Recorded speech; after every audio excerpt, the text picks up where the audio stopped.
Hello friends, welcome back to my channel, The Lens India Professional Photography, and the series of this Mastering Lightroom CC.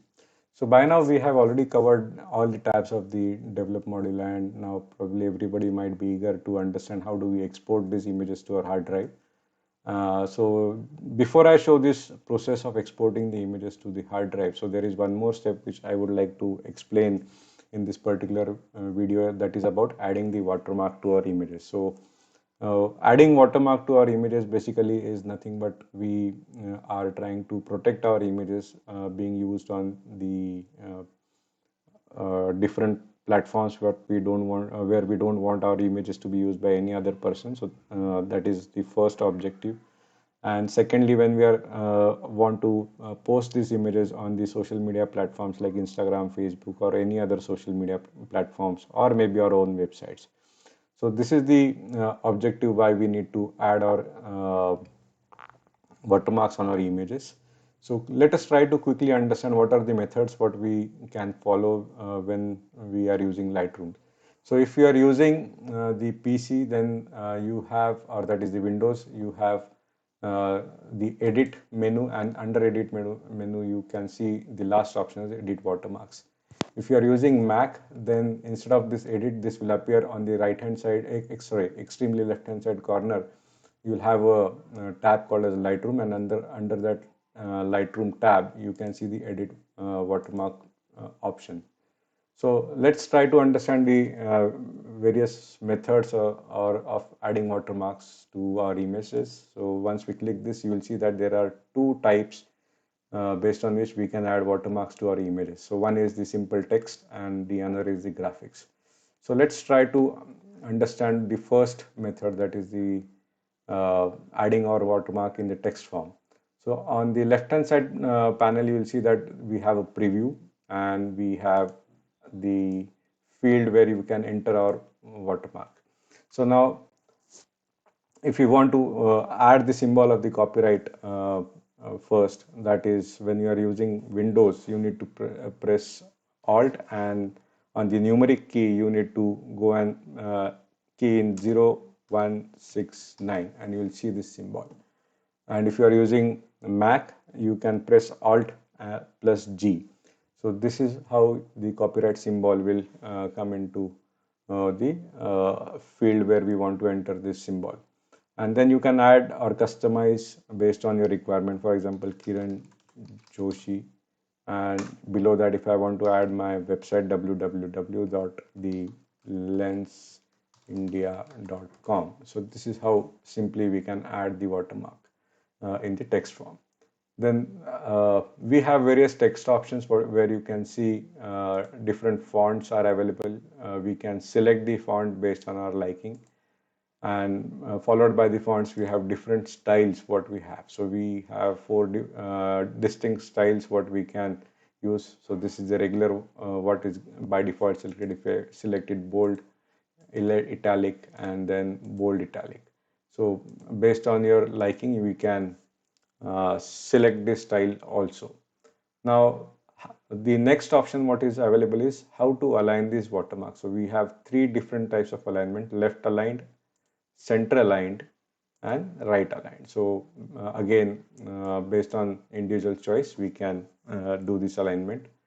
We can even add the color to the text. So if you click on this, so based on your system configuration, you will see the colors what you want. Some may get the color panel, some may not get this color panel. So you can just basically select the color what you want, and also by dragging this dropper you can select from the image what type of color you want, and you can use the particular color for your watermark. For this demonstration purpose I am going to keep this watermark as white itself, so I don't want any change over there. Then below this you can see the shadow. So if I make this watermark a little bit bigger, so I'm not sure whether we will be able to see this or not. So I'll try to maximize or increase the size of the screen. So if you see this, slightly you can see behind the letters some opacity is getting changed. So you can change the opacity of the shadow. You can offset the shadow. Now you can see clearly how the shadows are getting shifted. You can even change the radius. You can make it crisp sharp, and you can make it little bit blur. You can even change the angle of the shadow. So this is how you can add the shadow to the watermark to give some little bit 3D effect to your watermark. Now I have just adjusted, exaggerated the thing so that we can understand this feature properly. If we don't want to add any shadow, we can simply uncheck this shadow option so that you will not get anything behind the watermark. Then below the text options, whatever we have seen, so we have the watermark effect. So now watermark effect is basically the first slider is about the opacity. Now, of course, we would not like to have a very opaque and solid color watermark. So probably we may have to just give the hint of that watermark that it exists on our image, and we can adjust the opacity based on our selection. Then below that in the section we have the proportional. So irrespective of whatever the pixel size of your image is, we can select this feature and we can set the proportion of our watermark based on our requirement. So if we move the slider to the left, the size of the watermark will become small. If we move it to the right, it will start increasing. So this is how we can adjust the size of the watermark. And the earlier when I was trying to demonstrate you about the shadows, that is also another way to adjust the size of the watermark. The next option we have fit. So when we say fit, it will acquire the whole space on the image. If I say fill, it will take the whole image and try to fill the image with the watermark. But of course, I don't think that this is the way what we would like to add the watermark on our image. So always it is better to go with the proportional so that it gives you a decent look to your image. Then now if you see the watermark what we have placed on this image is exactly now touching the edges of the image. So we can have the movement of this watermark little bit to the inner side, so we can add or move the sliders to the required position both horizontally as well as the vertically. So now this will add more decency to our watermark. Then the last option what we have is to where we want to anchor our watermark on the image. So now by default it will take the left bottom corner. So we can take it into the middle.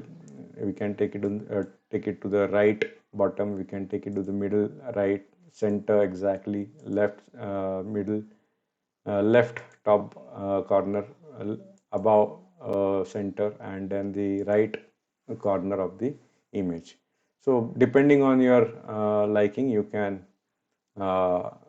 anchor this watermark. And again, if you want to do the alignment, you can do the alignment by pressing this alignments options over here. So this is how we can anchor our watermark. So some people may want to rotate the watermark, so you can rotate the watermark also the way we want to the required position.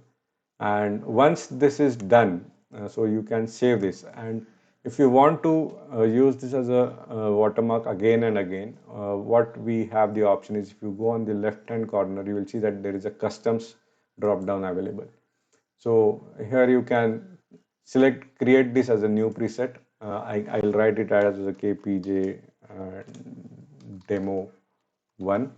So once you create this as a preset, or we can write it KPJ demo for text -1 just for the demonstration purpose. And if you create it, this will get saved and done. So if you again go to the watermark here and try to find out, you will see that this appears over here, and you can see that whatever we have set earlier, so that is now appearing over here. So this is the one method what we can add the watermark on our image.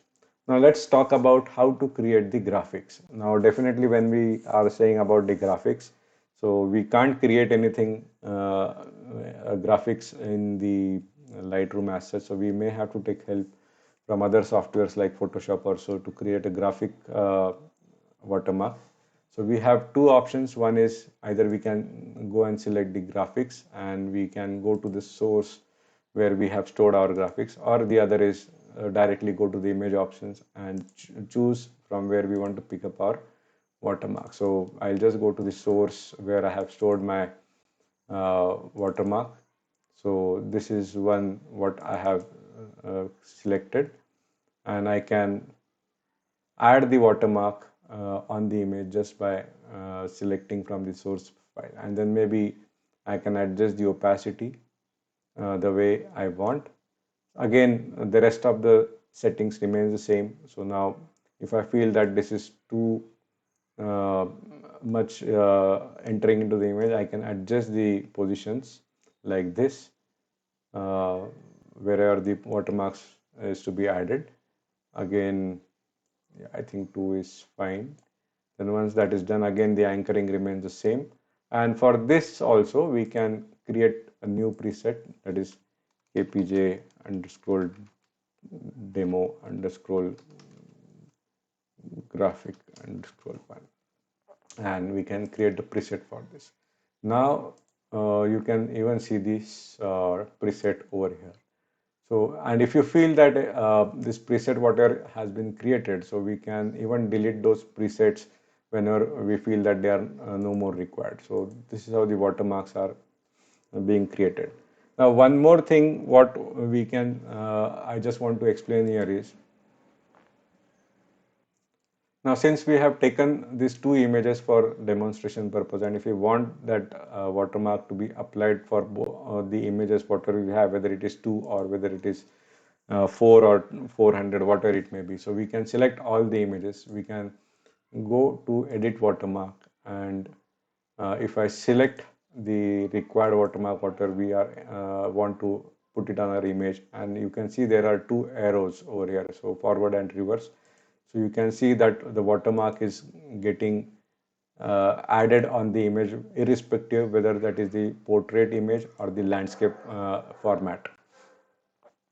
But the only criteria here is that all the images should be selected. Now if only one image is there and other is not selected, and if you try to go and see the watermark, so those will not appear over here. So you need to basically make sure that both the so select none. So now again I'll go here, and if I want to show you, you'll see that even if I'm pressing forward and reverse, nothing is happening, right? So we need to select both the images to see the effect of that watermark what we want to add to our image. Further, the last step before we export, so we have the options in the file, which I'll be covering in the subsequent video.